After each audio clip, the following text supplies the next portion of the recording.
believed in God, but my faith was a little shallow.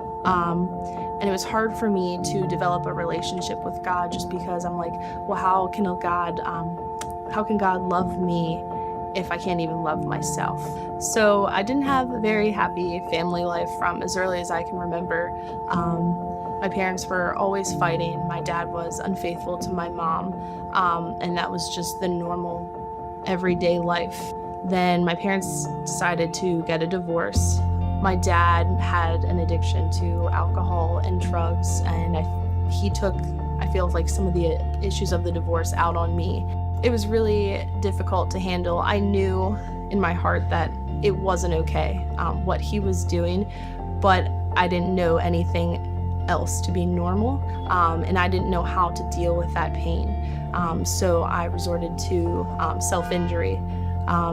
There was so much emotional pain built up inside, and it was eventually causing me to feel numb. So I would intentionally cut myself, and that started at the age of 12 and continued for many years.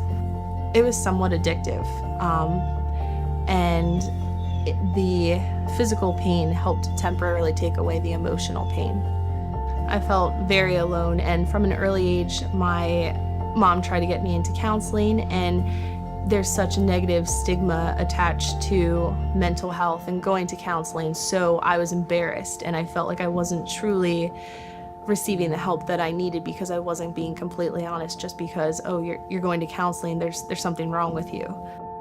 Eventually, I told my dad that I was tired of him treating me unfairly and that I didn't want to see him anymore, and he was content with that, and didn't contact me for a couple years, and so that made me spiral into a deeper depression, and eventually caused me to lead to my first suicide attempt.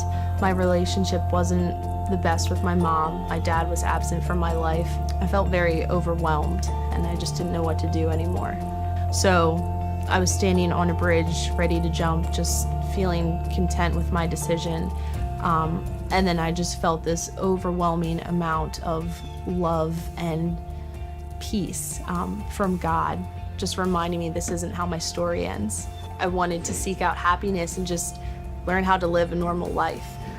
So the very next day, I noticed an advertisement at the LCBC gathering for Celebrate Recovery, welcoming people with hurts, habits, and hang-ups. And I called the church for more information, and then the very next day, they had a meeting, and it clicked ever since.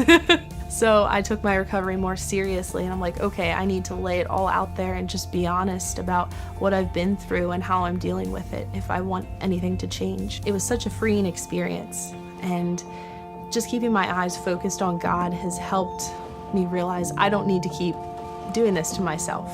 My dad is still, currently not in my life. I chose to make amends with him. You have to offer forgiveness so you can move on from the burdens that are holding you back. And that's the most difficult thing that I've ever had to do, is forgive someone who isn't sorry. I went through a lot of sad times in my life, but you don't have to stay down. With the power of God and trusting Him, things can change for the better. And I always hoped for a life of happiness, and with God, I found that. And Celebrate Recovery.